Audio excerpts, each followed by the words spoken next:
At the Insulaco Arena at Marywood University, this is women's college basketball. Tonight, it is the opening round of the Colonial States Athletic Conference Tournament. It is the Marywood University Pacers taking on the Centenary University Cyclones. Hi everyone, along with Nico Manzo, I'm Brendan Murphy. What a game we have in store tonight. The four-seeded Pacers coming into this one with a great opportunity to get back to the semifinals. They've lost there each of the last two seasons as the top overall seed in the conference. They sit at the 4 seed this year, which is maybe a little less pressure, but it is a couple more games to get through to the final if they want to get there for the first time in team history. Well, I'm sure they're going to want to get there. I mean, that's pretty much been their stumbling block the past couple seasons. So, you know, it's sort of like more of a mental thing almost than a physical thing at this point. It's just the idea of making it past the semifinals. That's going to be big for this team going forward, not just this year. You're absolutely right. The Pacers have played great this year, and they have been led by their two stars. Gab Giordano to start. The junior was named to the All-CSAC first team. Once again, the second straight year she earned that honor. And the freshman Erica Bistrin was named the Colonial States Athletic Conference's Rookie of the Year. In a great season by her, she led the team in points scored. Well, definitely deserved for both players. You just said Bistrin there, you know, she had a great season, set the three-point mark for in-game record, actually tied the in-game record, and she set the season record for three-pointers made. And then Giordano has been consistent for them for her whole career here. She does a lot, not just scoring-wise, rebounding, assisting. She's probably their leader on the floor. Well, it should not be much of a surprise who's in the spotlight for the Pacers tonight, and it is Gab Giordano and Erica Bistrin. Just on your screen, you see their averages for the season. Gabby, just shy of 13 points a game, and she's done a great job passing the ball this year. A little over 3 assists per game. She hasn't had to score as much because she has Erica Bistrin, who's done a great job scoring the basketball. A lights-out three-point shooter, averages just shy of 14 points a game, and 5.5 rebounds per game. Well, like you said, those numbers, it shows that they're multifaceted players. You want more than just scorers, and the addition of those scorers to be a second option, or really, as the numbers say, she's more like a first option, is Bistrin. She really helps them with their inside-out game, kind of like the drive and kick game, and I think that's something they're going to look for tonight because they hit a lot of threes in their 2 games against Centenary this season.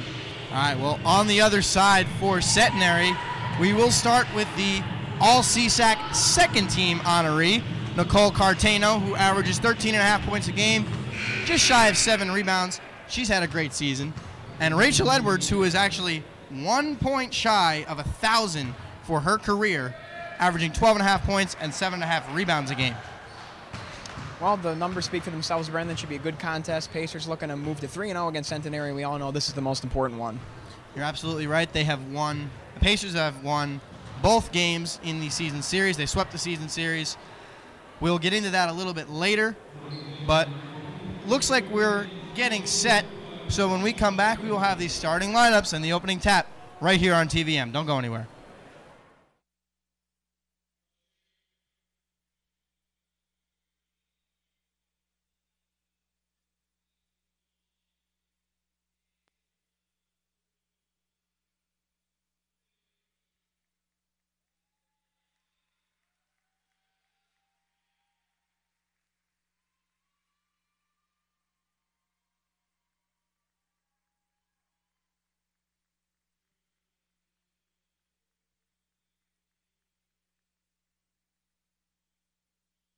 Thousand-point plateau.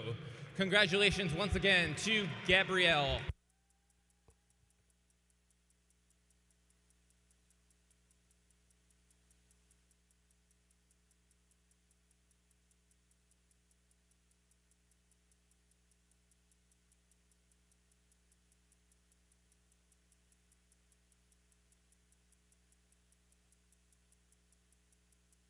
This is the plot.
Okay.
That's you. Thank you, ref. You're welcome.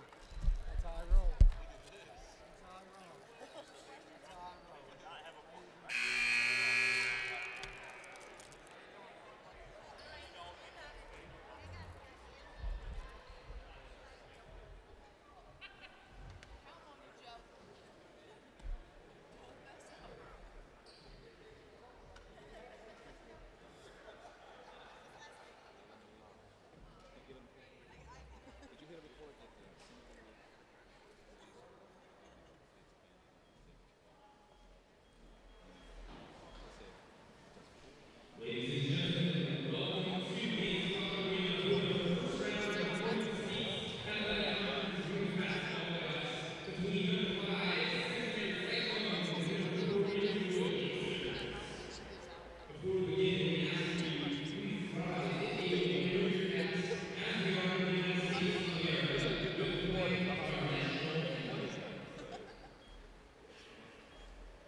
As always, we remind you that the NCAA, including state athletic programs at Centenary University, promote good sportsmanship by student athletes, coaches, and spectators. We request your cooperation by supporting the participants and officials. And welcome back to the Insalaco Arena for the start of the game. But let's take a look at how we got here. And we'll start with your Marywood Pacers. And boy, have they had a great season. They're 14-11 overall, 12-4 in conference. They've won 4 of 5 coming in. They swept the season series, and they have reached the playoffs for a 9th consecutive season, but have never reached the CSAC final. Well, we're hoping that changes this year, and the first step to that is tonight. As we said in the stand-up there before the game, the Pacers are 2-0 against Centenary this season. I'll go into a little bit more detail about that in a little bit after we recap how Centenary got here, but Marywood definitely looking to continue that trend and make it 3-0 against the Cyclones here tonight? Well, for Centenary, they come into this game playing very well, but let us take a look at the starters for Centenary. We have Danica Brandt, the 5'3" freshman, number 20. Amber Reisenwitz, the 5'4" senior, number 11. Rachel Edwards, the 5'9" senior, number 23. Julia Persant, the 5'8" senior, number 40. And Nicole Cartano, the 5'10" senior, number 50. And for your Marywood Pacers, a bit of a shakeup in the starting lineup. Araya Augst gets the start, the 5'8" freshman, number 15. Gab Giordano, the 5'7" junior, number 35, has been a mainstay in the lineup all year long. Erica Bistrin, the 5'8" freshman, number 5. Kate Riley, the 5'9" freshman, number 14, gets the start. And Natasha Hessling, the 5'8" junior, number 34.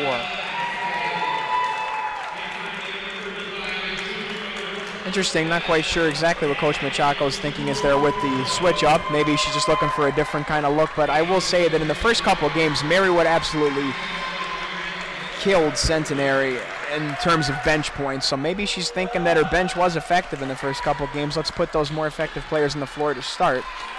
To give you an exact number here, Marywood outscored Centenary in the two matchups in bench points 60-5. So that's definitely something to look at in this game tonight. If you're Marywood, you want to capitalize, especially when their bench players are on the floor, because the vast majority of their offensive production is going to be coming from their starting five. All right, so here we go.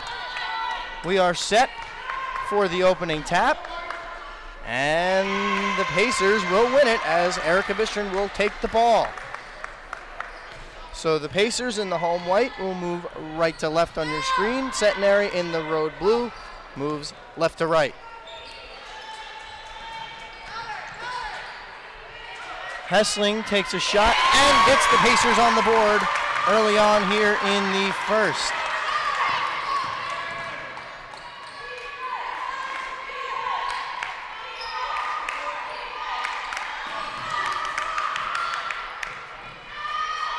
Shot by Reisenwitz for 3 is good. So Centenary has actually tied the game. That was a long 2. A nice pass inside. Augst takes a shot, no good. Rebound pulled down by Persant.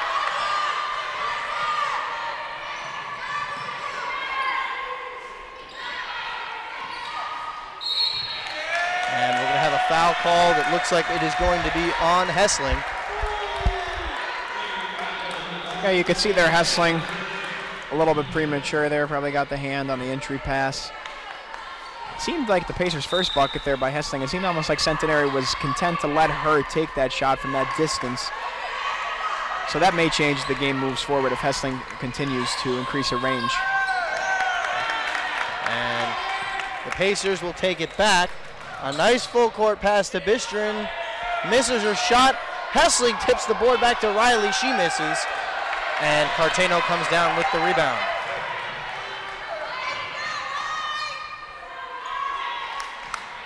Seems like we've seen more of that as the season has gone on for the Pacers. The sort of over-the-top balls, they really seem like they want to get out and run the break, score some points in transition, or catch the defense sleeping off a make. Persant's shot is good. And it's 4-2 Centenary early on. An errant pass, and it goes back to the Cyclones.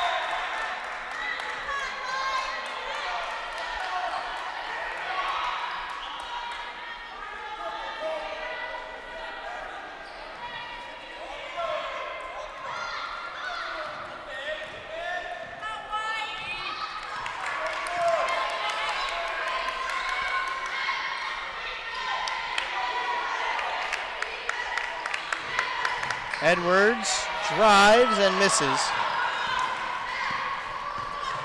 Everything up-tempo here for the Pacers offense early. Pass right into the arms of Persant. That's what they got to watch. They're starting to make some careless passes when they're going fast.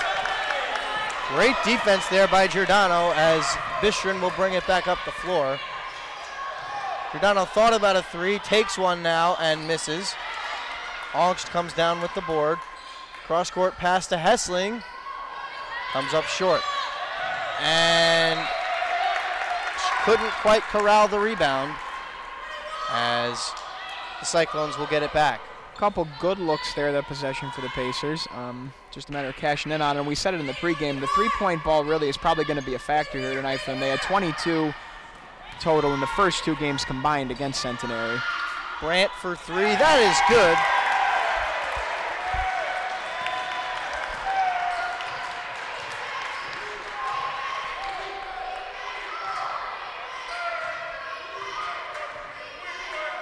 Bistrin takes a 3, comes off.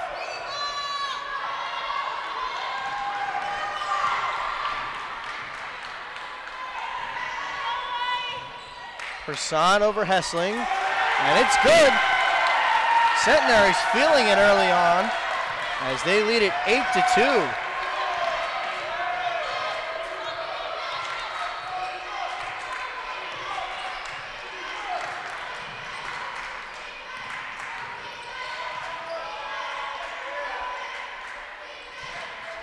One other piece we didn't mention in the open as Onks gets that fadeaway lane to go. Natasha Hessling for the Pacers is 3 rebounds away from 500 for her career here at Marywood. Could be a major milestone for her. Certainly would be. I'm sure she'll take a win first, but the Pacers have had home games here at the Interlochen Arena each of the last 2 years, but failed to get the job done on both occasions as the #1 seed. They're looking to erase the curse tonight as they hope to move on to the semifinals, where they will meet up with some formidable opponents regardless of who it is. well, at this point, Brendan, you're in the playoffs, you know, everybody's good. Ongst misses. So the winner of this game would either play the undefeated in conference Cabrini or Gwynedd Mercy, who is 14-2 in conference.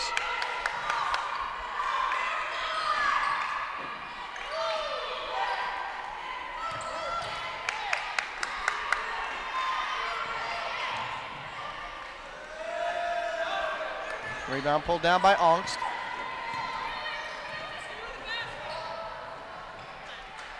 And a 3-ball by Giordano. She misses. Hessling's shot is blocked by Cartano. Shot's just not falling right now for Marywood. They're developing good looks, just a matter of getting them in the basket. Giordano with the rebound, bringing it the other way. And the defensive effort for the Pacers has been pretty good so far. They hit some fairly low percentage shots, did Centenary early there, so it's not like they're giving them wide open looks on clean shots. Riley misses, and Hessling fights for the board and gets it as she draws the foul on Rachel Edwards.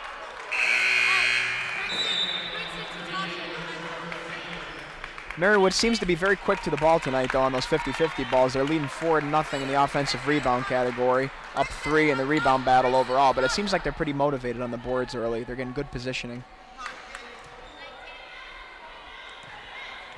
So Katie Nealon and Alyssa Olsen have checked in for the Pacers as they get it over to Nealon, who finds Giordano wide open for 3. She misses.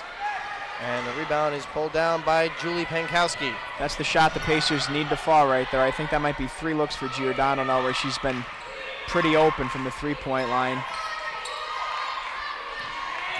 Edwards kicks it out. Reisenwich drives. Couldn't get the friendly roll, but she gets her own rebound. Way to follow your shot. It's basketball 101 right there. Follow your shot and get your own rebound. The 3-ball is long by Edwards.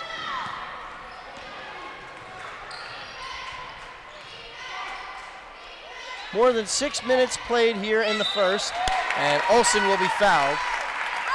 Centenary on the offensive end has to be careful that they don't hurry their shots and take some forced shots that create long kind of rebounds, because you see the Marywood so intent on running the break and getting the ball down the floor. If you're missing a lot of these long, careless shots, you're just feeding right into their strategy of taking the ball on the floor on you fast. You're making it easier for them. First free throw is good from Olsen.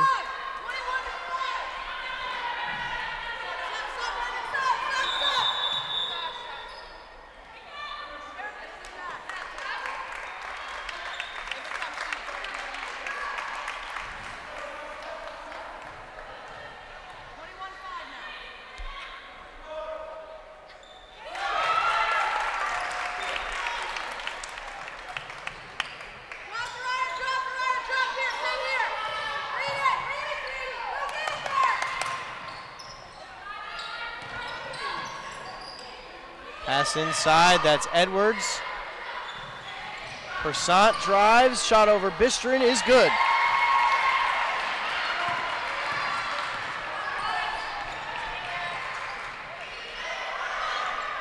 Bistrin tried a three, couldn't get it. Hawks will be fouled. Good call there.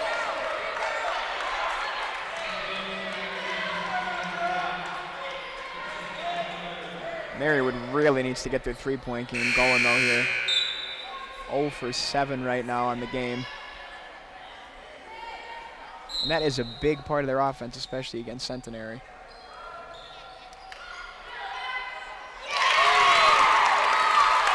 Right on cue there, gets going. Katie Nealon breaks the cold streak from beyond the arc for the Pacers.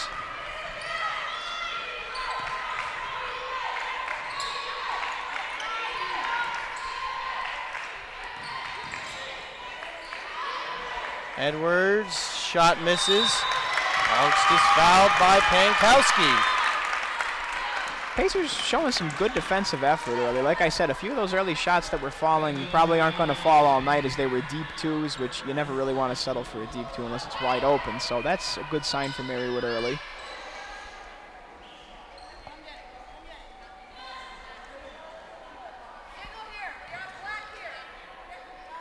So we are going to be keeping an eye on 2 games, and we'll bring you updates on them at the end of the first quarter.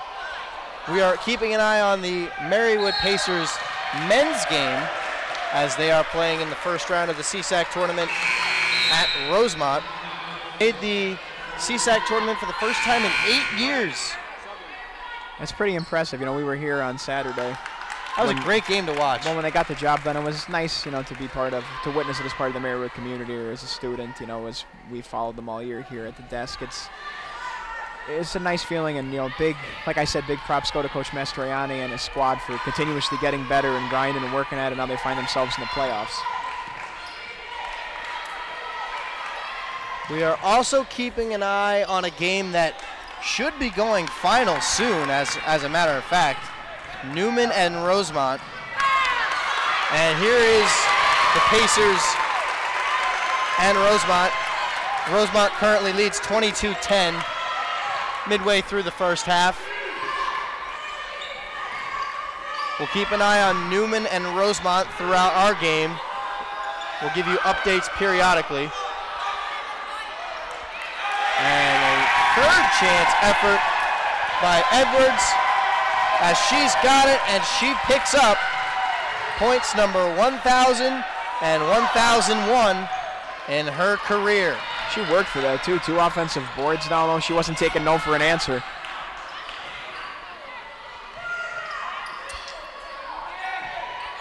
Neither team shooting particularly well here early. Pankowski for 3, that comes off. Hessling with another rebound. And that low field goal percentage isn't really indicative of their first couple contests. Both teams have shot well in this series this season. Right now, Marywood sits at 21%, while Centenary sitting at 32. Nealon shot in and out. Oh, just missed that one.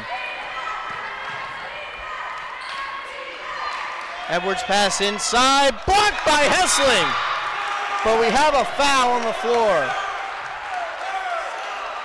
And it is going to be on Hessling.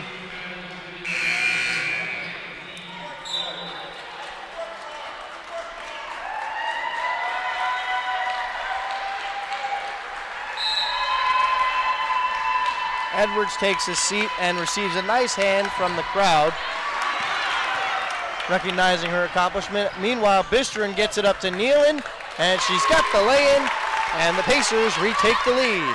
Really nice break set up there by the Pacers. Bistrin had the easy bounce pass there to Nealon. She finishes it, and that's that transition offense I'm talking about. That's what it seems like the Pacers are after here. Cartano was backing down on Olsen, and she got that one to go. Shot clock is off, 23 seconds left in the first. I'll tell you, Brennan, there was a fair amount of contact there. I don't know if the forearm made contact or not, but if it did, it was pretty high. So that's a little surprising to see a no call, but it's a physical sport, so. Well, you could have seen something going both ways.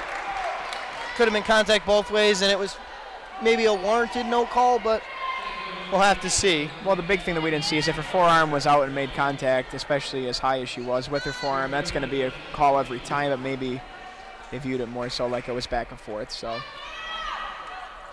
I'm taking a peek over at the training station, and Sam Bruno is getting her ankle worked on. Could have done something during warm-ups that we don't know about, but hopefully she'll be able to play tonight. So Marissa Fernandez-Tierney is checked into the game as Nealon will take a seat.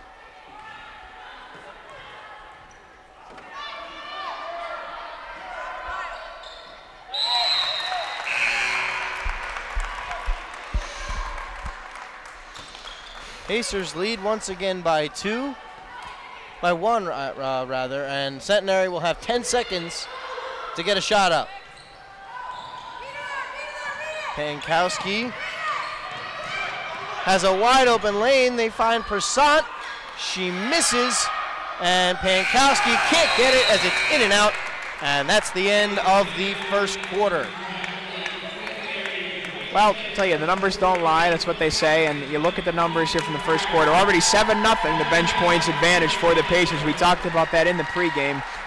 So that, I think, is going to be a really big thing in this game is could Centenary contain Marywood's bench when they're on the floor? Could their bench keep up with our bench? Or could their bench find some kind of production that could rival Marywood's bench's production? Taking a peek here at Newman and Rosemont.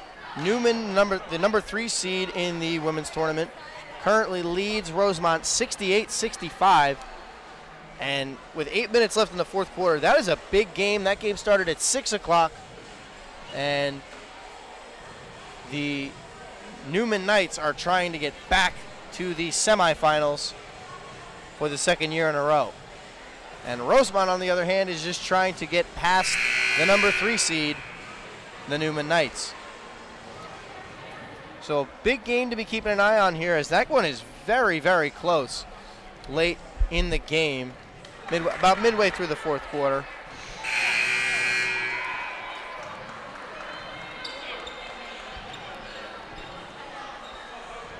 Well, if you're Centenary right now, if you look at the field goal percentage for Marywood, 24% in that first quarter, and you find yourself down one, that's an issue. If the other team is only shooting 24% and you find yourself down one, because you got to figure that's going to come back a little bit in favor of the Pacers. And also the Pacers had a very bad quarter from beyond the arc, 1 for 8, which that probably won't continue either.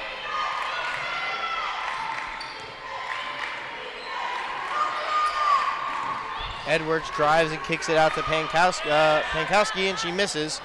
And it's into the hands of Pankowski again. She misses again, and the rebound pulled down by Olsen. Nealon bringing it up the floor. Pistrin wide open for 3. In and out.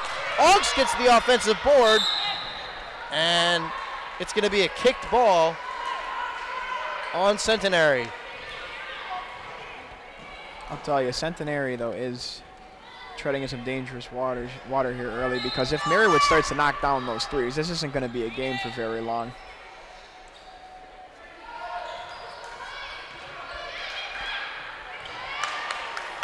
A nice shot there by Giordano to get that one inside. And a very nice crowd on hand today. The estimated attendance near capacity again here at the Inslaco Arena. About 350 spectators on hand to watch this first round CSAC tournament matchup. And we're going to have a jump ball. And where's it going? And it will stay with the Pacers.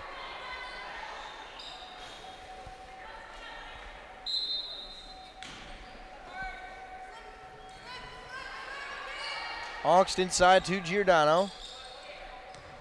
Bistron thought about a 3, but gives it off to Nealon.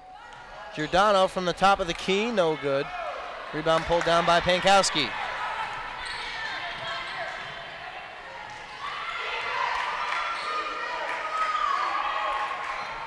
Persant has it in the corner, guarded by Augst. They go cross-court into the corner. Edwards misses the 3, rebound pulled down by Giordano. Nice contest there by Bistron. That was going to be a tough shot if that one fell.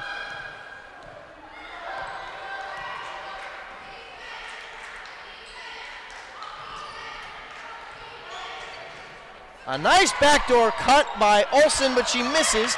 Gets her own rebound, and she's called for the walk. Yep, she knew it. Yeah, it was a good call. She looks like she picked her foot up. And she knew it, as she didn't even make a face arguing the call, and then it goes the other way. And Centenary gets it back.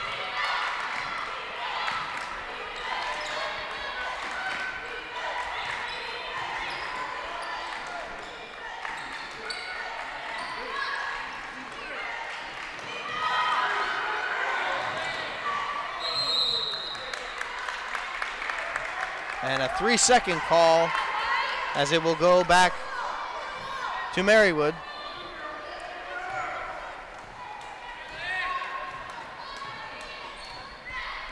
One-point game early on. It stayed relatively close throughout because both teams haven't shot the ball particularly well and have turned the ball over quite a bit, as Olsen did turn the ball over there. Pankowski gets the lay-in to go.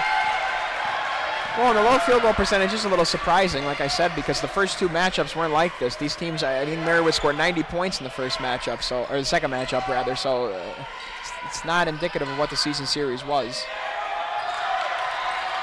Giordano missed, turns it over, and Reisenwitz will be fouled and will go to the line for 2.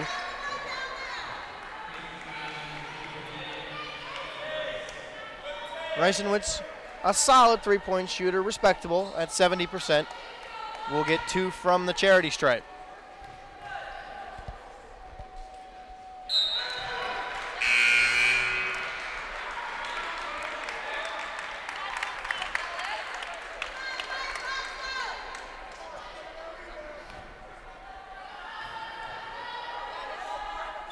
And she knocks down 2 of 2, and the Pacers will take it back up the floor with 7:10 remaining in the first half.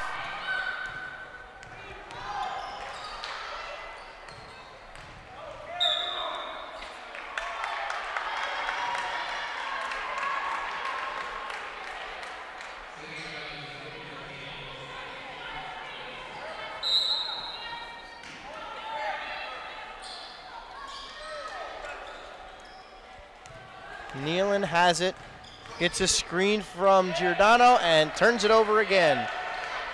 Well, turnovers will kill you, Brendan. We said it all year.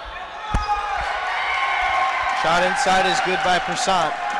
Key for Marywood right now is if these three-pointers aren't going to fall, they'll have to find a different form of offense. They have to find something that's going to click for them. They're 1 for 10 right now from beyond the arc.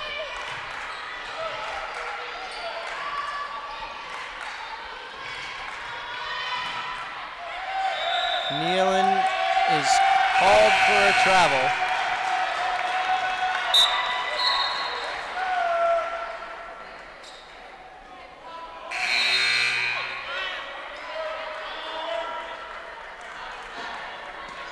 Olsen comes back in as Hawks takes a seat.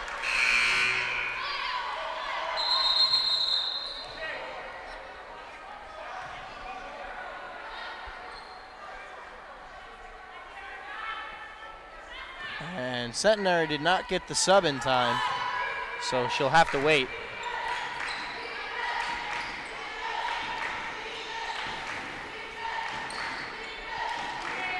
Edwards pass inside, and the shot is good by Stephanie Jeter, the 5'11" sophomore into the game for the Cyclones, and she's on the board, and Centenary has opened up a 7-point lead.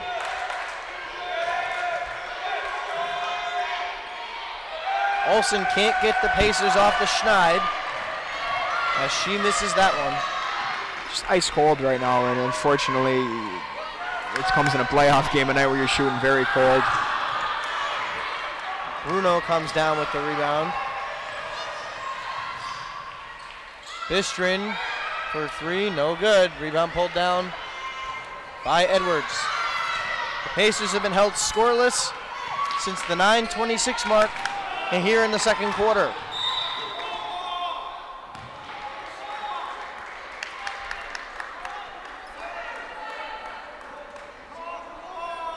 Coach Machado constantly mixing it up here tonight, trying to find the right formula that's going to make this offense go.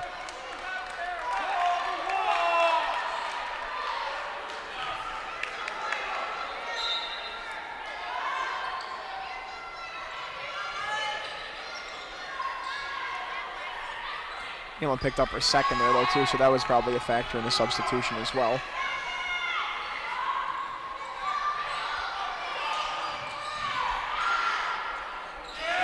Shot by Edwards is good.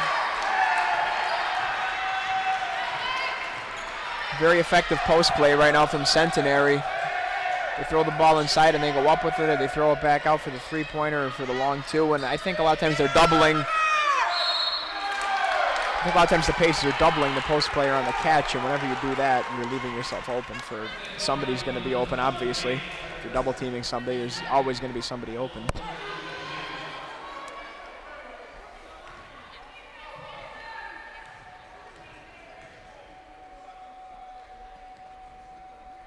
Olsen's first free throw is no good. Olsen, just a 57% free throw shooter, has one more at the line. And she knocks it down, and a timeout will be taken by Centenary head coach Rose Haller.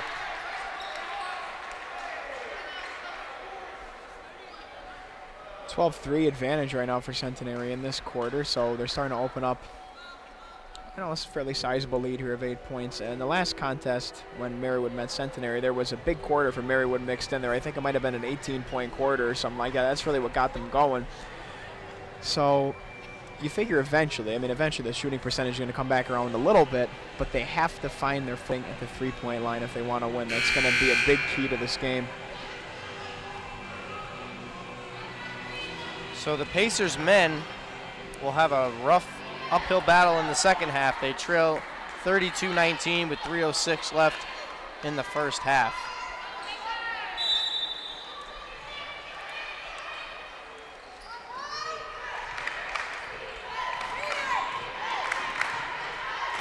And wow, look at that. Rosemont has taken the lead by 10 points over number 3 Newman. With 2:12 left in the fourth quarter, I should say. Big game there, because the winner of that game would play, if Rosemont were to win that game, they would take on undefeated Cabrini, which would mean the winner of this game would play Gwynedd Mercy, which could be an easier road to the finals, possibly. Well, if you don't have to play the undefeated team, that sounds easier to me, so I'm sure they'll take it. I mean, we've seen both teams here this year, and the Pacers women did not play particularly well against either team, as we have a 3-second violation called on Centenary. While we were chatting there, too, Fernandez Tierney had the layup there for Marywood, and that is really crucial, you know, to break that scoreless drought. You kind of need to do that. You need to, like I say, prove that the ball can go in the basket. Giordano takes a 3. It's no good. And it goes out of bounds. And back to the Cyclones. What they could be starting to do right now is sort of trying to shoot themselves out of a cold streak, trying to get that spark from the three-point line. And they have to be careful that they don't force shots, just in an effort to try to see one fall.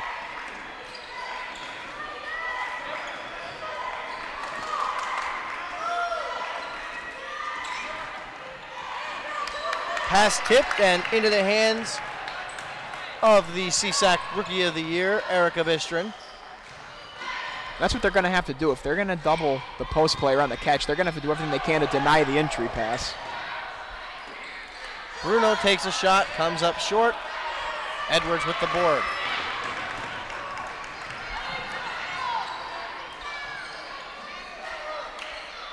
Meanwhile, in case you missed it, 3 rebounds tonight for Natasha Hessling means she has reached 500 for her Marywood career, so that's a nice milestone for the junior.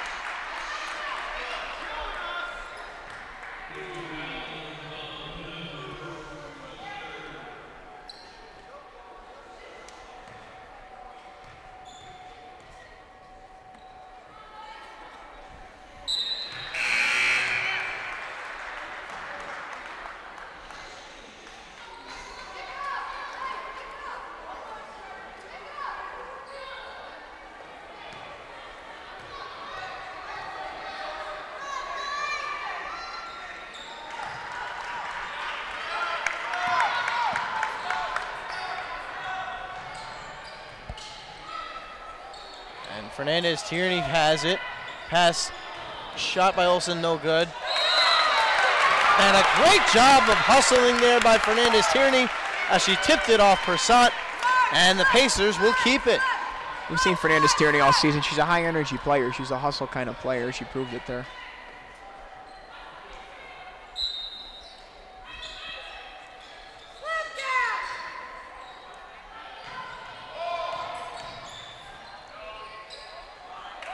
Giordano shot no good. Fernandez Tierney again on the offensive help. Bistrin can't get it on the offensive glass. She is fouled. And we will have an inbounds play for the Pacers.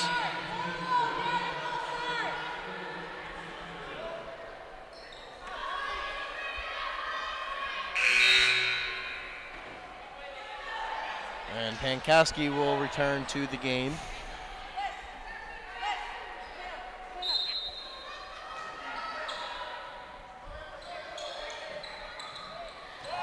Bistrin did a good job getting her man in the air.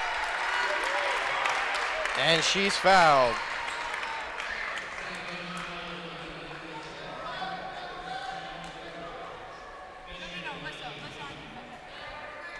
Nice job there by Bistrin. Nice off dribble penetration there. So Bistrin will have 2 free throws, but in the meantime, the men's game has gone to halftime. Rosemont leads it by 13 points, 37-24. The 5-seeded Pacers are looking to stay alive and move on to the semifinals.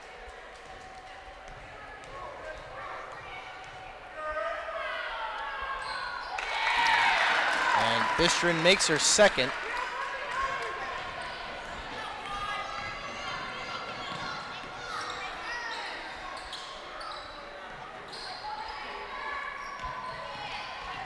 Pankowski drives, kicks it out to Edwards.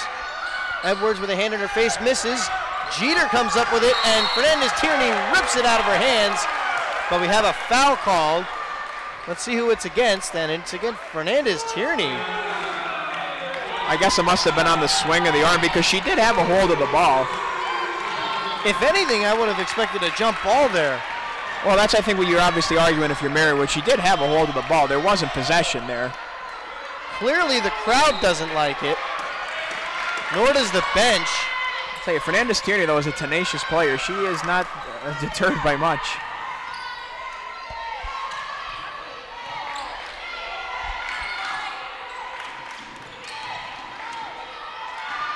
Persat takes a 3, comes up short. Bruno with the board. And in and out of the hands of Bistrin, and it goes into the Pacers bench, and they give it back. Well, Coach Machaco is not happy, to say the least, with that last sequence there. Just sloppy basketball there. I mean, nice effort to try to save it twice. First by Bistrin, then by Giordano on the baseline and then the near sideline here. So they will take a timeout. I'll tell you, Fernandez Tierney, though, is trying to be, it seems like that spark, or at least trying to keep him in the game here. She's been making a lot of hustle plays, a lot of effort plays, giving them second chances. She even set up a layup there for Bistrin at the other end that didn't go in, but it was a nice pass. I think you saw something that Bistrin did down here, too, that could come into play as the game goes on more and more, because, as I said, if a 3-ball's not going to fall, they have to find offense somewhere else. So maybe the answer to that is trying some shot fakes at the 3-point line against some dribble penetration. Having to go to the line, having to make your free throws is obviously a big part of that. But in the last matchup with Centenary, we did shoot 14 free throws, and then we shot them at a 70% clip. So it's worked for them before. So another look there at the new Rosemont and Newman game. Rosemont has cut the deficit to just 3 with just over a minute left. That should be an exciting finish. That's a seesaw game right there, up and down, up and down. I mean, neither team wants to go home. We will be sure to give you an update as soon as that game goes final. If it is at halftime, we will give you that final update when we come back after the half. And we will also continue to give you updates of the men's game throughout the second half of this one as they look to move on to the semifinals against Rosemont.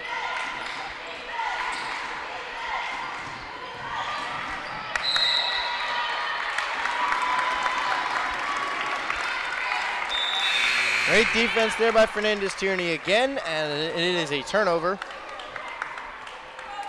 by Centenary.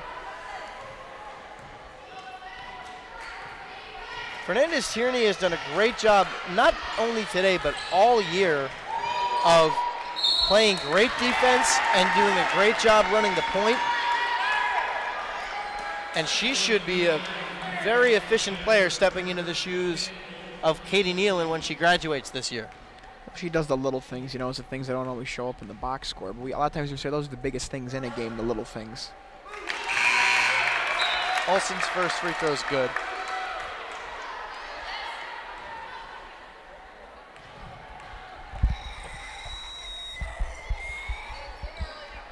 And she goes 2 of 2. Olsen will take a seat, and Bruno comes in. Marywood 8 of 10 from the line tonight. That's what I just said before, is that this game could be decided at the free throw line, because if they're not going to find offense anywhere else, that's what they have to try to do, is get to the line. Pacers put on the full court trap right there.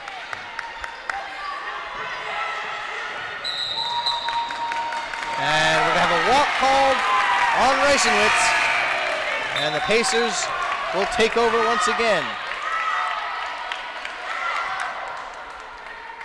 More energy right now. You could see a sense of urgency and more energy being shown by the Pacers here over these last couple minutes.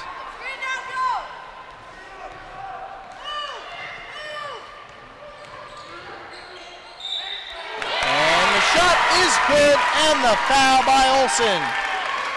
And there you have it. The Pacers are starting to find some of the works for them now. Taking the ball to the rack, getting fouled, and this time they get the and one opportunity as a result.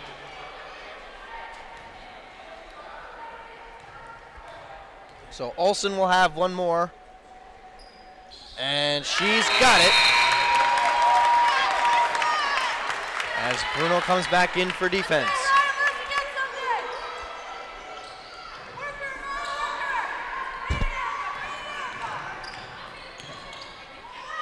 Pass up to Persan. Inside to Edwards, and she's got the lay-in. And we are under a minute to play in the first half. Arched, knocks down a 3. And that pulls the Pacers to within 1.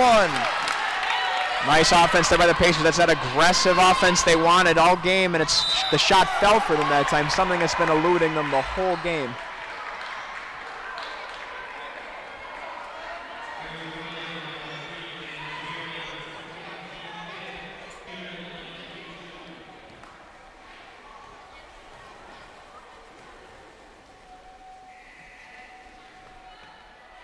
Jeter misses her first. Stephanie Jeter, just a 45% free throw shooter. She will have one more. You have to keep that in mind then if you're a Pacer defender too. You can make things hard for her because she doesn't excel at the line. And she goes 0 of 2. And Olsen pulls down the board.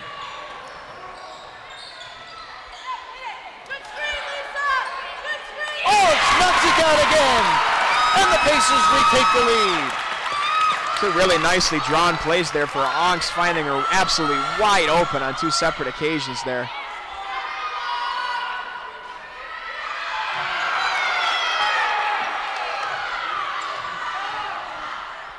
Blocked by Giordano, a great play, and it goes out of bounds. Crowd is into it. That was a nice block by Giordano, very forceful. I think Coach Machaco was a little upset there on that loose ball call before because it was a little reminiscent of the one that went against them before. 10.5 seconds left. And Reisenwitz is called for the travel. The Pacers will have 9 seconds to get up a shot.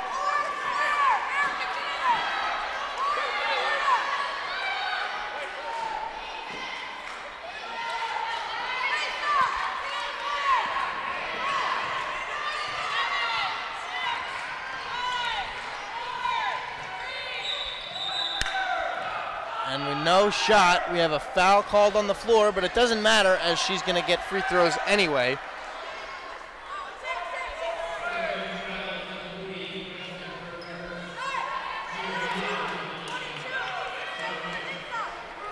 Probably not a foul with Centenary wanted right there with time winding down.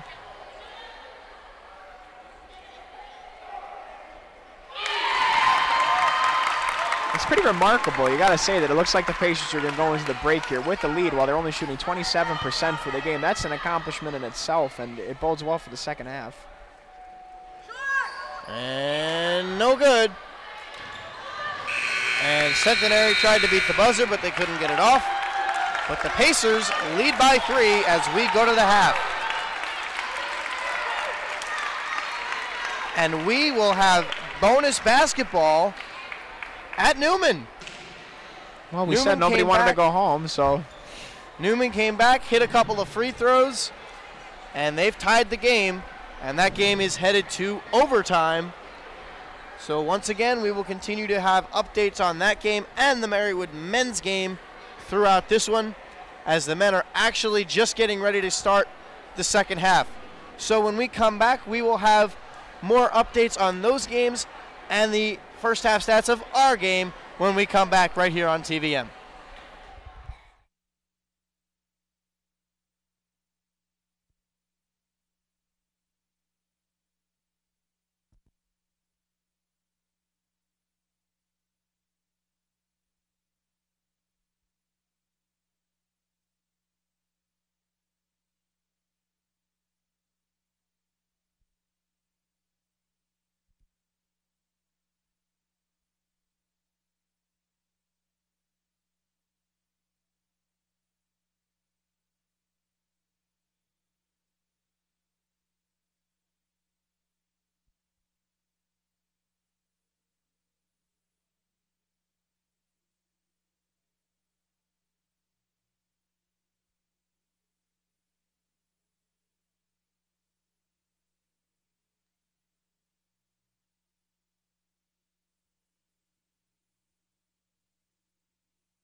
welcome back for the start of the second half.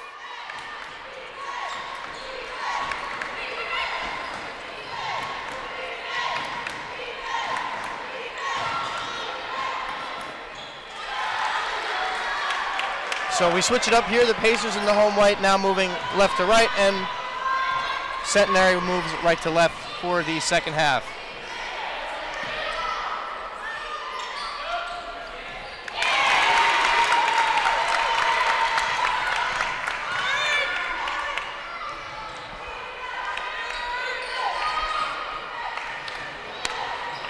The starting five is out there for Centenary. The entire starting five except for Brandt, and Pankowski is out there in her place. And for the Pacers, it's the entire starting lineup except for Kate Riley, as it is Katie Nealon in the game, as Erica Bistrin knocks down the three ball to start. And I can tell you that is a welcome sign for the Pacers there. They really want to get Bistrin going. She's, like we said in pregame, now the season leader in three-point field goals made. So her contribution from the three-point line has carried them for most of the season.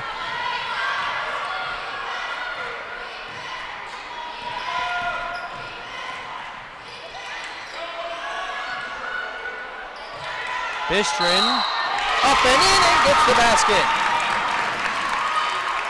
We're talking at halftime that Bistrin's been active on the boards, and it shows up there again.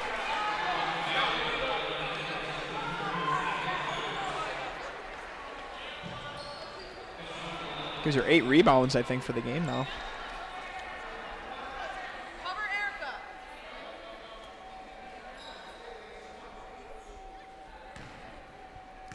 So Bistrin, who is a 72% free throw shooter, has one more from the line. And it's in and out, and Persant pulls down the board.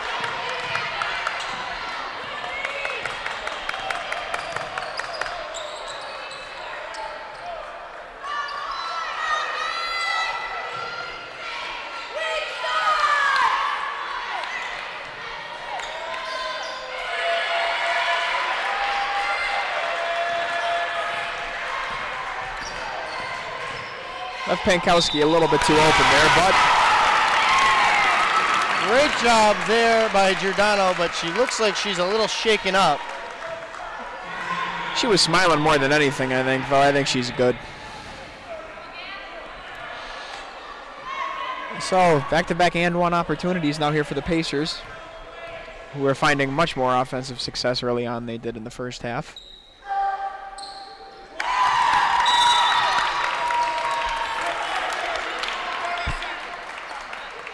And timeout Centenary, 30 seconds.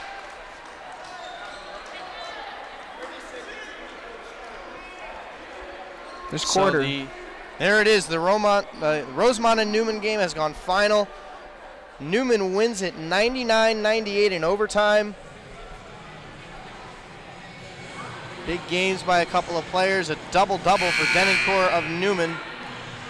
And Newman will move on, as they will take on the number 2 seed, Gwynedd Mercy, on Wednesday night, which means the winner of this game will get the undefeated Cabrini down at Cabrini. And an update on the men's game, oh boy. 58-34. Tommy DiFilippo has 7 points, and Jeremy Ringland has 6 points and 5 assists. The Pacers men are not doing too hot, as their season could come to an end tonight. Got a triple team there on the entry pass.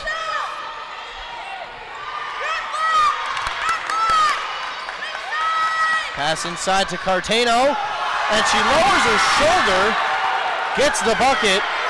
Coach Machaco wanted a foul, and I'm sure the entire arena wanted a foul as well. Oh, Cartano working her way there through a double team. Certainly lowered the shoulder. I guess the ref felt as though there wasn't enough contact initiated there to draw the foul.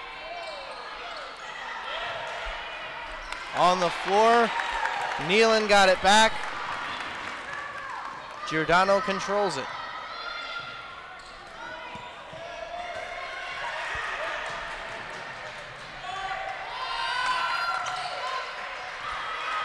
There's already been a high-flying quarter, 10 points upside here. The highest scoring quarter for any team was Marywood with 18 in the second. Cartano misses. Hessling with the rebound. I don't know if you could hear it, but Coach Machaco was hollering for 3 seconds, but didn't get the call. And Bistron is called for the charge. You can hear the boos behind us. The crowd did not like it. Well, she sort of went side to side with her forearm, and like we say, whenever that elbow or that forearm makes contact, it's tough to justify not blowing the whistle, but earlier on in the game they may have done that, so. Well, how about Cartano? She's done it twice and hasn't been called. Pacer bench, meanwhile, still petitioning for a 3-second call. And here's Cartano again, and the up and under is good. And the Centenary bench loves it. On the other side, Araya Onks knocks down the 3-ball. And the Pacers are right back in front by 4. Well, Centenary's offense is pretty simple right now. They're getting the ball inside of Cartano, and they're just letting her work. Meanwhile, Onks continues to have a good game at this end of the floor for the Pacers. 11 points for Araya Onks. Cartano's fouled by Bistron.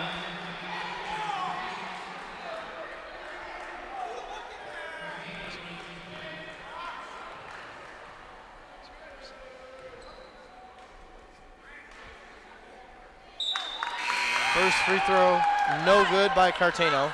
Well, and if Cartano's percentage isn't there at the line, then you can't be afraid to foul her. I mean, that's what you got to do. You got to send her to the line. And she goes 0 of 2.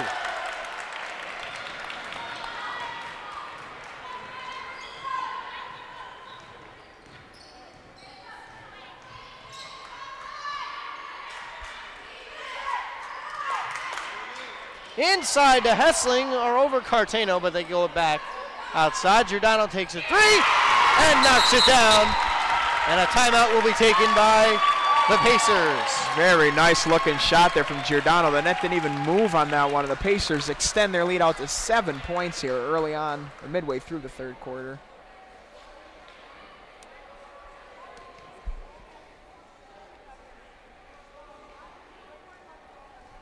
And this is a much different start than the start we had in the first half here. Already 16 points for the Pacers, 12 for Centenary. This game is heating up on the offensive side of things, and the Pacers have recovered their three-point percentage to 32%. Another look at the men's game there, and it is not pretty down at Rosemont. Just about halfway through the second half, and they are trailing by 31 points. Well, you know what, Brendan? It was a historic victory for them the other day. They did their part just by getting there, I think, this season. First berth in like 8 seasons. You know, we got a chance to actually talk to Sister Mary at halftime. She said, you know, of course, she's proud of the team regardless. Reisenwitz misses the 3. Giordano corrals the rebound.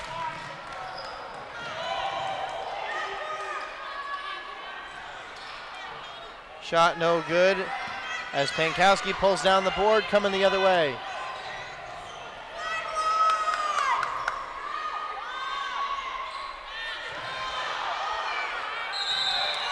And a jump ball as Edwards throws Nealon to the ground.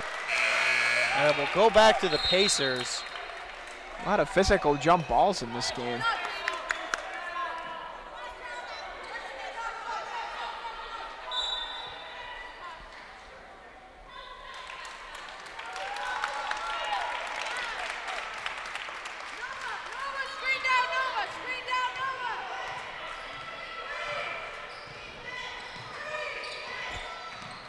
Ongst gives to Olsen. Olsen the spin move. Shot no good.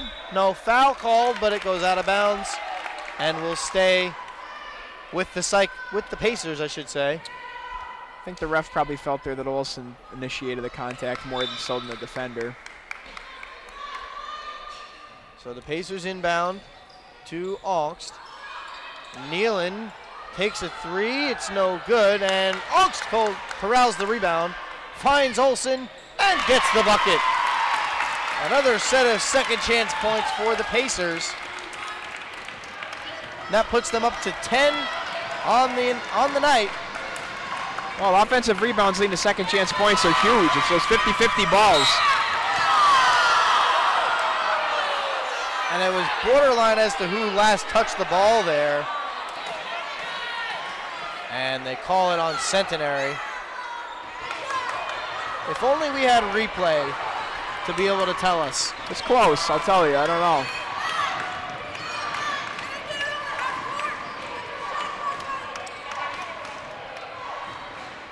The ref kind of smiled at Coach Machako there a little bit. I don't know what that was supposed to be. Like, he knew that he did something wrong or that he was just smiling because she was mad. I don't know, but.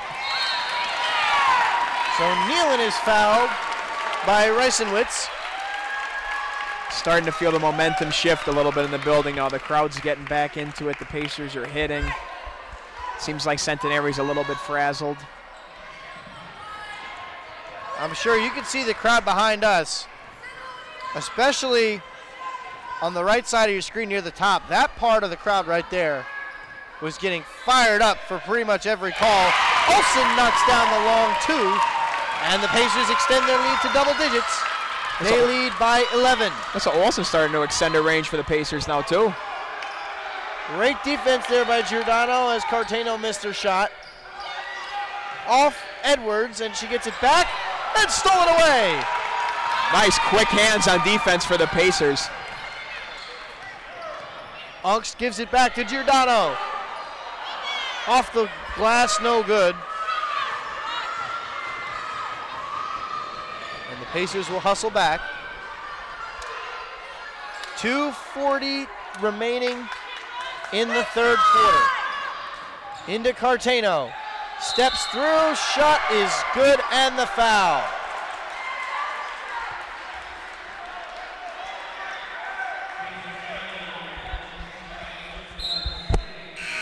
I think something may be wrong with Giordano, possibly her ankle or something. She was pointing towards her foot area when she ran up the court here, and then Machako sent the sub in for her. Looks like the calf is getting rolled out over there on the trainer's table. She may have just said cramp. That could be too, but I couldn't really read her lips. Well, that could also be attributed to that hit she took earlier in the quarter when she went down and was limping a little bit, favoring that left leg. I remember something similar happened in last year's semifinal matchup here where Giordano had a little bit of a cramping issue, I think. Nealon knocks down the three. And the threes are starting to fall. And this is what I said in the first half. If this team starts hitting their threes, they're not losing.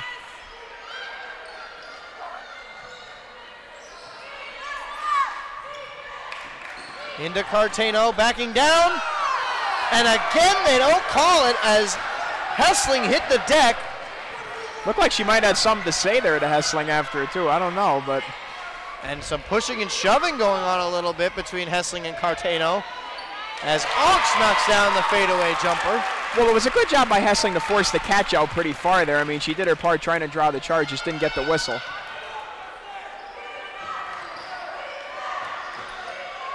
Nice job again there, forcing the catch pretty far out. Into the corner to Pankowski, over Nealon for three, no good. Rebound pulled down. Credit that one to Alyssa Olsen. Nice job there by Hessling, not to allow Cartano to get to the ball. Nealon with the hoop and the harm will go to the line for one more. And the Pacers lead by 13. Pacers are feeling it now. They're right in their offensive rhythm. Exactly where they want to be. Lots of Pacers student athletes on hand tonight. I see some members of the softball team, the men's lacrosse team. I've seen some women's lacrosse players. Obviously, the men's basketball team is playing down at Rosemont, but quickly, Erica Bistrin, as you just saw on your screen, is in the double-double watch. 6 points, 8 rebounds. So she could be in for a big game if she can get those stats up just a little bit. And it's going to be a backcourt. For Bistrin, too, 6 points, 8 rebounds, and 5 assists, actually, too. So, pretty balanced game for her. A stat sheet stuffer. But as I was saying, a lot of student athletes here. The entire baseball team, all of my teammates are here. But that's kind of because we have practice right after the game is over. So I'll have to get out of the suit and tie and into the shorts and t-shirt with my glove ready to go. But this game, regardless of anything else, is a terrific game. We're under 30 seconds left in the third quarter. We have a push called on the floor. This has been a big offensive quarter here for the Pacers. I mean, you probably don't need me to tell you that, but 27 points scored in this quarter alone. That's nearly half their total for the game. And this is the kind of game at the first two matchups with Centenary where we know how those turned out.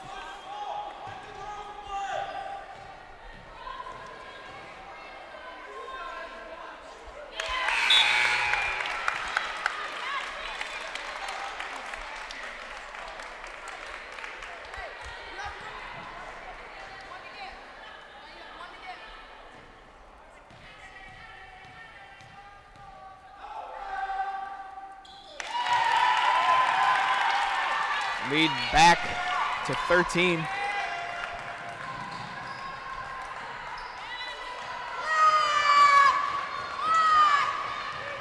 Coach Machaco begging for a walk, but nothing is called. Cartano inside, gets it.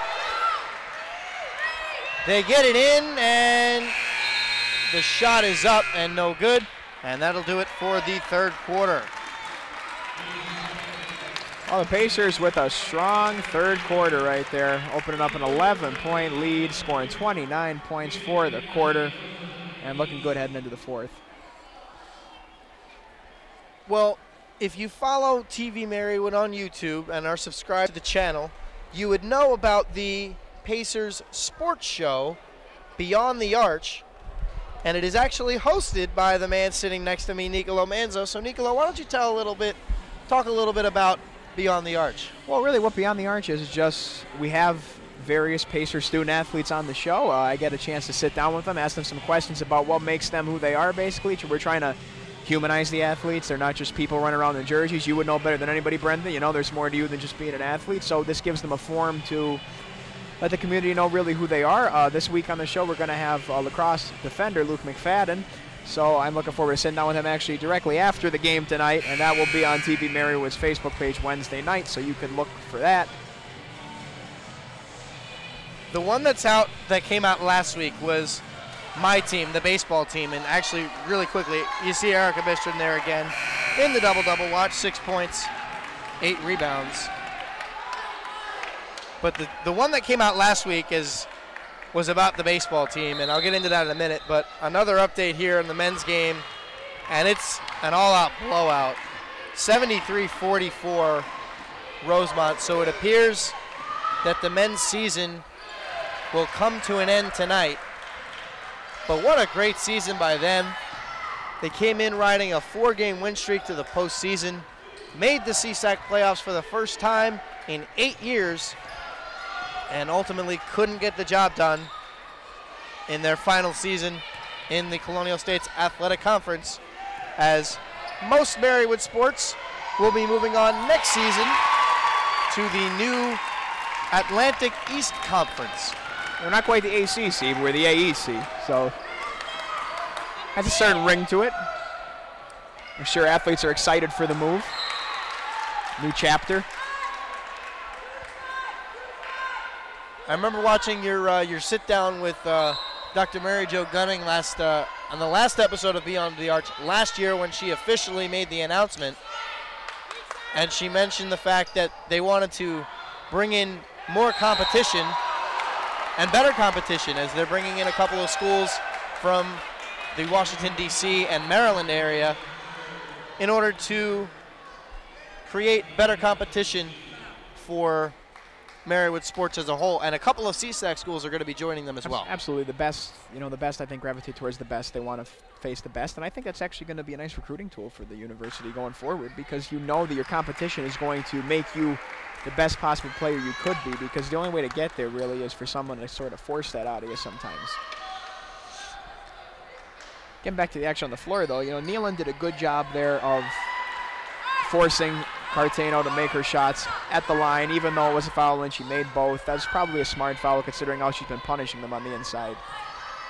Well, Cartano made her second, but before we mentioned that the last episode of Beyond the Arch from last week, as Edwards misses the lay-in as Olsen pulls down the board, it featured Pacer baseball catcher Anthony Navarro, who is actually one of my roommates in my apartment this year. And Nicolo, you got to spend some time in the batting cage and wear some catcher's gear. I did, yeah. It was quite the experience. You know, that's another nice thing about the show is that I get to experience what the athletes actually do every day. I mean, you know, I think maybe a lot of people have just caught for fun with a friend or something and gotten down in this, you know, squat position there, caught a few balls. But I'll tell you what, it pales in comparison to what Anthony does week in and week out, day after day, and it gives me a much greater respect for the position. You also mentioned that as Olsen knocks down the long two, they'll be sitting down with men's lacrosse player Luke McFadden. I got a sneak peek of your on-field experience. That was interesting too. Yeah. It was kind of funny. I'll be honest, it was. I'll tell you what, they had us do a ground ball drill, and I'm going for ground balls, and he's boxing me out and going over my head and everything, doing moves I didn't even know existed and everything. So that one was definitely entertaining. A little more physical than the baseball, but it was entertaining. Now, meanwhile, we have Rachel Edwards down on the court holding her ankle, as it looks like the training staff is taking a walk out to see if she's okay, and she will have to come off the court.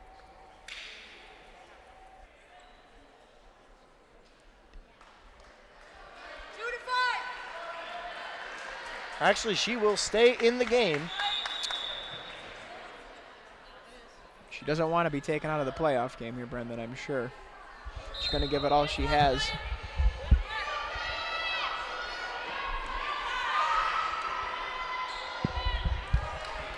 Olsen pulls down the board.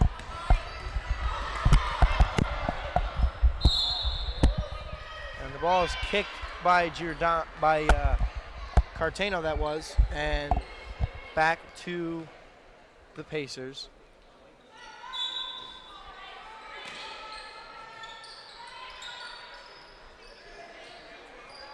Pass into Erica Bistron. Up to 10 points now, along with 8 rebounds. 5 assists as well. And Giordano is fouled by Prasad. Nice kind of sidearm pass there by Bistron. Found the passing window, got into Giordano, who drew the contact. So Giordano will have 2 at the line. A lot of this game the rest of the way for the Pacers is just, you know, playing smart with the lead they have, managing the lead, managing the game correctly. Giordano makes her first, shooting at 67% for the season.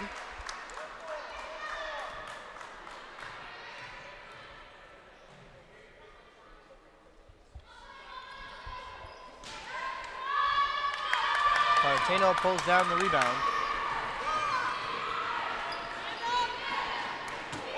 Into the corner, Edwards knocks down the 3.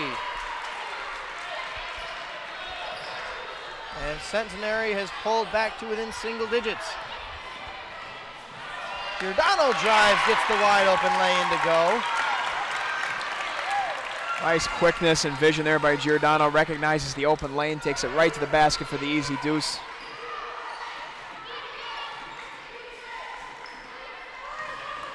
Edwards, the floater, no good.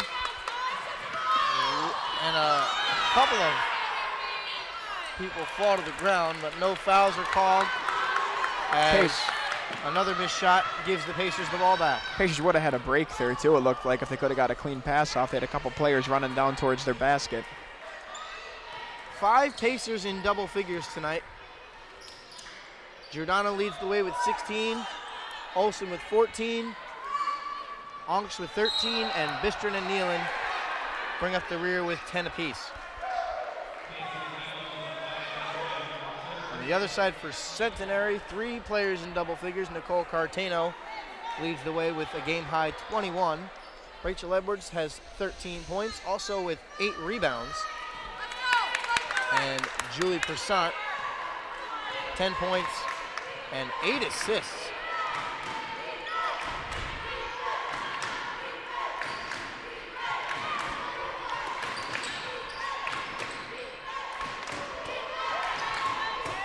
Well, that was one thing that was apparent to me when looking back at the numbers from the past couple. So Centenary really did have a balanced attack. It's just that a lot of their points were concentrated in their starting 5. And Centenary head coach Rose Haller will take a timeout.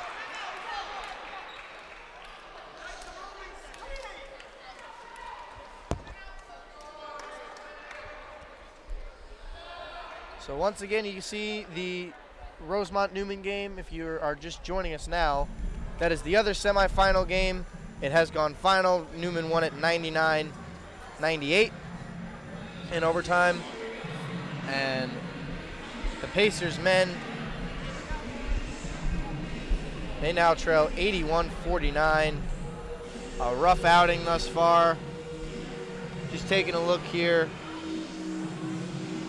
When Tip Swartz doesn't score, you're not going to win basketball games. And Tip Swartz has 2 points. Well, I'm sure that Rosemont probably knows the force that Tip is, and they probably made sure to pay extra attention to him in practice. I mean, the whole team is capable, but Tip has been their leader for most of the season. So when, like you said, when you miss those points, when those points aren't there, you feel it. And they have had some trouble with Rosemont this year. So all in all, though, like I said before, a good season. They really beat the odds just to get there. Having to go to Gwynedd Mercy and have a historic victory there, and then really a nice victory here on Saturday that we were lucky enough to be a part of. And going forward, the program's in a good spot. They're in a good place. Tommy DiFilippo has 9 points in that game. The sophomore guard has played defense very well this year, but we haven't really seen much of his offense, as he very likely could end up in double figures by the end of the game. But Hessling steps through Cartano and gets the basket there. Well, back and forth basketball will work for the Pacers. It won't work for Centenary, so they're content to trade baskets here.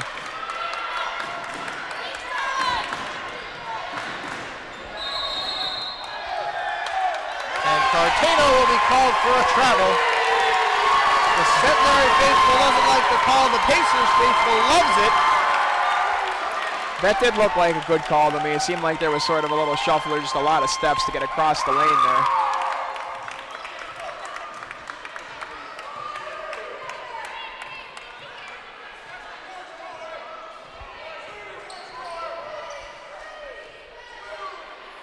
Olsen knocks down a long 3, and we are just past the halfway mark in the 4th quarter.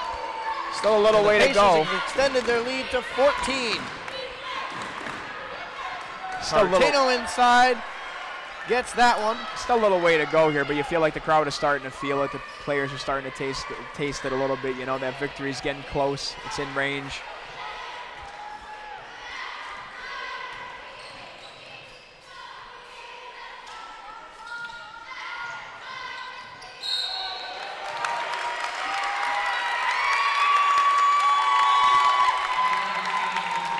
Hessling draws a foul. She's showing some quickness off the dribble, too, getting around her defenders here.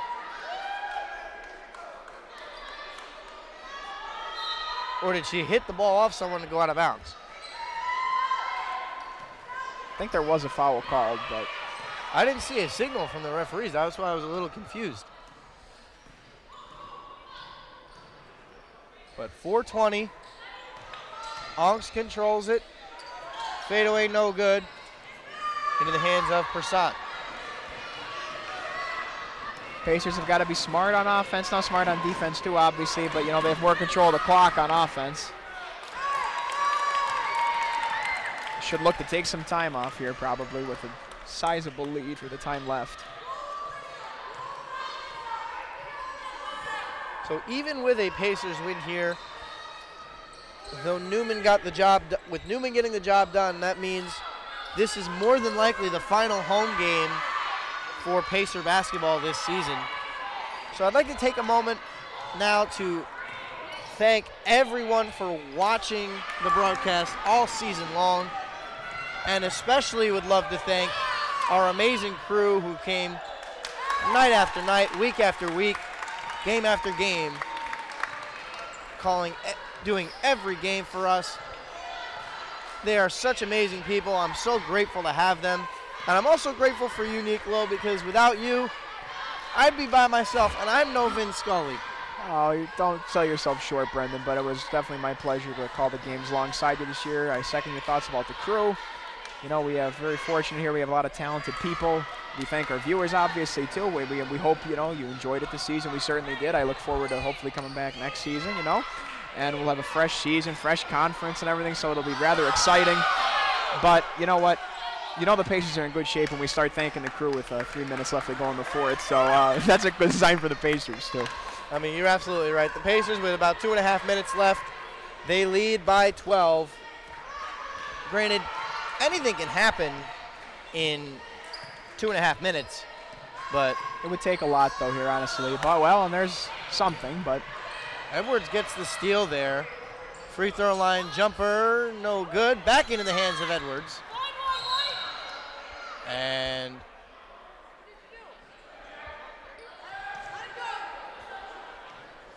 what's the call? Is that an intentional? Are they calling a technical? Maybe an intentional. I don't know if.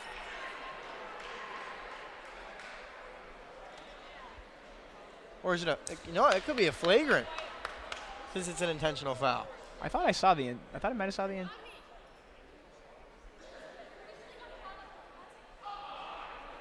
I thought I might have saw the intentional sign, but maybe I was wrong. There was people in the way, so. The referee is coming over to the desk. Let's see.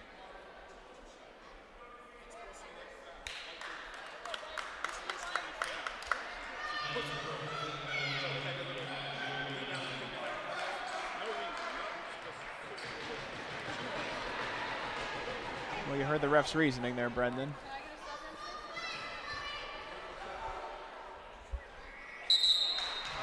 Said Giordano pushed. Not quite sure which player it was. Maybe was it? Was it Edwards? Reisenwitz at the line, taking the technical free throws. They said that she pushed her after the rebounding, and the play was already over. Said no reason to push her, so that's the cause of the foul. I'm sure not what the Pacers wanted here with this kind of a lead. Now you're surrendering free throws and possession. So 10-point game, 2:14 left.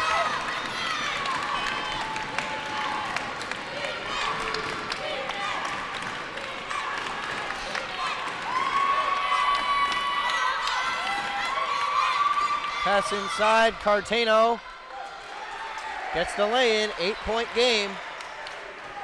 Cartano likes to just get the ball and kind of use that spin move to cross the lane a little bit and then uses a soft finish there, and it's been working for her for most of the contest here.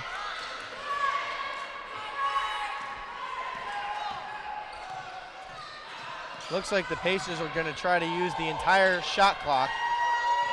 And smart. They get an open look, and Oaks knocks it down.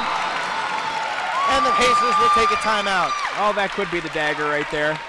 Onks with another big three tonight. I think that might be her fourth on the night. Yeah, 4 for 5, so nice performance from Onks here. 16 points, 7 rebounds, 2 assists, and a steal.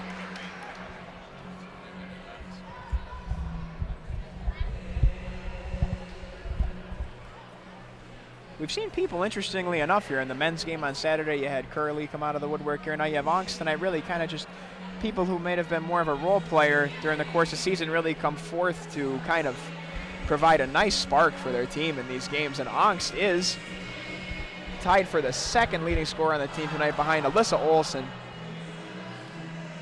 who has 17 points to go along with 8 boards. Well, that will be the end of the men's season. They have fallen to number 4, Rosemont, 97-58. Ringland finished the day with 12 points. Tommy DiFilippo finished with 9. And Tip Swartz was held to just 2 points all night long. Well, not really a fitting end to Tip's season there, as he really carried helped the team or was a big reason why the team succeeded for much of the season. But like we said, you know, even the best players are going to have their off nights. We said it during the broadcast on Saturday. So unfortunately, that's what happened, and it happened at an inopportune time. 11-point game, a minute and a half remaining.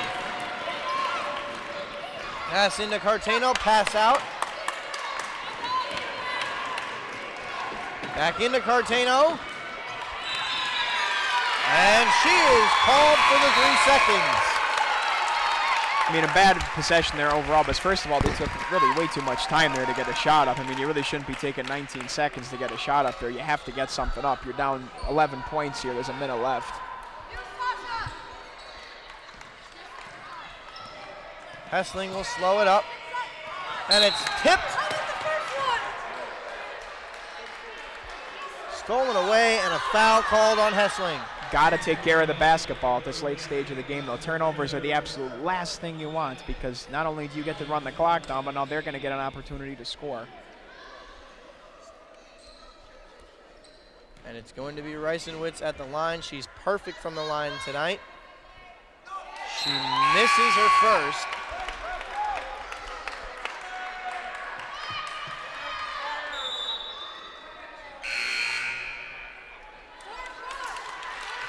Giordano will come in for Hessling.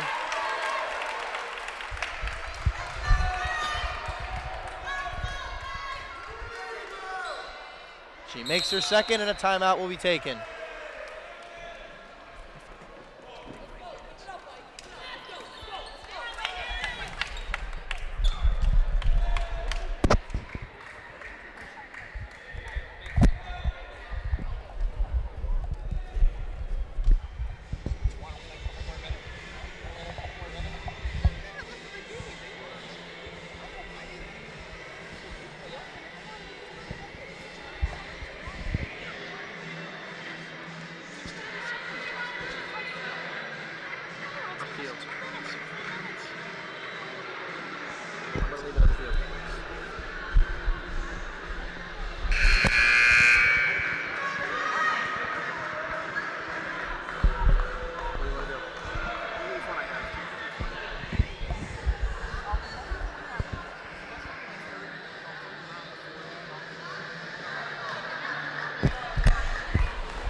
Minute 13 remaining. Pacers lead by 10. And they will have an inbounds play.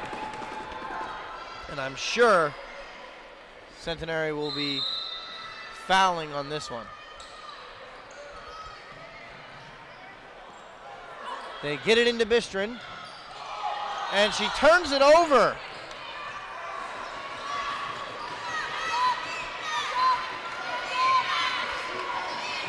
Persant for 3, no good. Bistrin with the rebound, and she is fouled. And we are under a minute to play.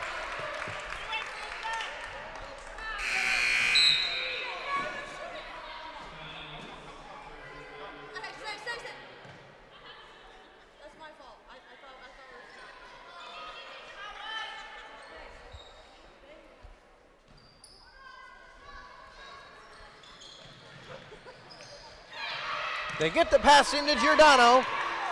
Gets it past half court. She's fouled hard.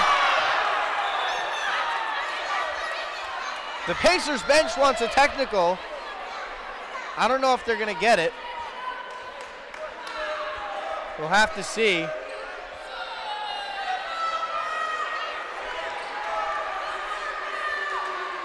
And the referees are going to come together.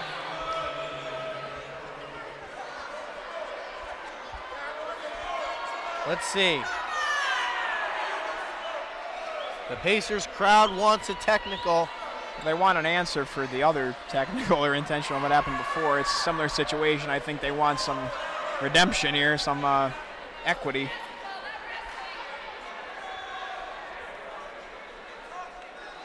The issue is here, I think, because there was a rip and it was a play on the ball, I guess, but the issue was the foul already done? Was the play already dead and she did some unnecessary action after the play was already over? That's really where the question lies here. And there's going to be a technical foul called on Kayla Rowan. Yeah, they're going to call the unsportsmanlike on her. I mean, I'd say with the precedent they set with the Giordano call before, they probably left them little choice but to do that. So Giordano will shoot the technical free throws. And that is a mistake, to say the least, by Centenary at this point in the game. That's the last thing you want.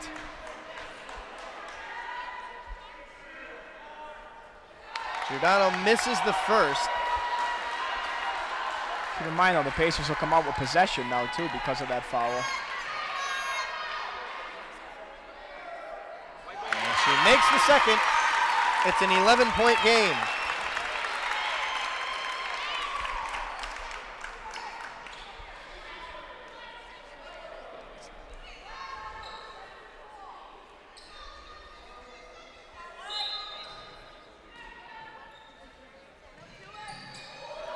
They get it into Nealon as she broke the ankles, it appeared, of the defender. And the Pacers are going to try to run out the clock as best they can. Looks like Centenary won't be fouling here either, so. Oh, and just as I say that, they are, but this probably is going to be it here if these free throws are converted. They'll try to come back and hit something. If they don't, that'll be it. A couple of free throws here for Onks might just seal the deal, as Fernandez, Tierney, and Hessling will be ready to check into the game. Whether or not they foul will probably be determined on whether or not they get a basket at their end of the floor. He makes her first. Nealon and Olsen will head to the bench.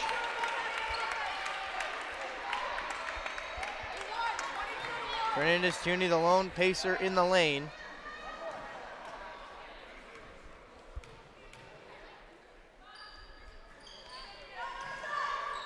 And she missed the second. Centenary gets the board. 12-point game, 31 seconds remain. Shot is good. 10-point game.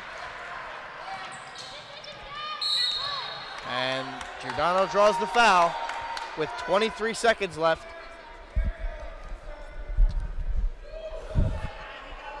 All right. So with 23 seconds left, we were hoping we could get you to stay till the end of the game, but I understand you have other obligations. Well, I tell you what, I was gonna stay until I thought the game was sealed here. I think it's probably pretty close to being sealed. That being said, I'm probably gonna head out. But again, thanks to everybody for watching. I gotta go take Beyond the Arch. Make sure you tune into that. And Donald makes her first, but Nicolo, it's been a pleasure to have you all year, and I hope to have you back again next year. I'll be back, and I want to say congratulations to the women on a great season, and I'm going to congratulate them early on a win here. So, with that, Donald makes her second. With that, enjoy the rest of the game, Brendan. I will do my best. You have fun with Beyond the Arch, and I'll be sure to tune into it on Wednesday night, along with the rest of us out there. As with 10 seconds left, Cartano misses. And a play stoppage as Giordano calls a timeout.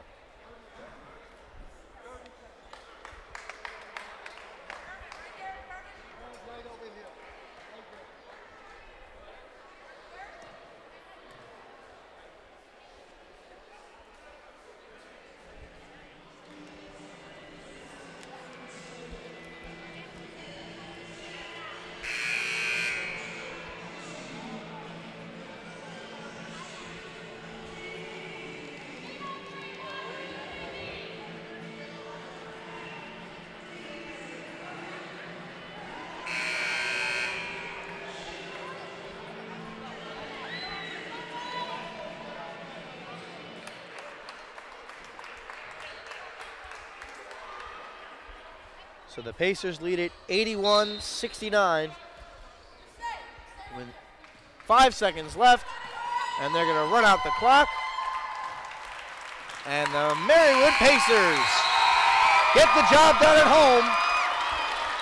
They will be moving on to the CSAC semifinals, where they will take on #1 seeded Cabrini. Should be a great game. The Pacers will look to knock off the top-seeded Cabrini. The same team, by the way, that knocked them out of the playoffs as the #1 seed last season. Well, once again, I would like to thank all of you at home for watching the broadcast this year. I really think, and I hope you do too, that the broadcast has come along tremendously in the last 2 years. I've got 2 more years left with you, and I hope that that 2 years is the best that it could possibly be. And I'm looking forward to coming back next year with Nicolo, along with our entire amazing crew here at TVM. So I thank them one last time, and I will, for the final time this season, say goodnight from the Insulaco Arena as the Pacers move on to the semifinals. They get the job done, 81-69. Good night, everybody, and we will see you next season.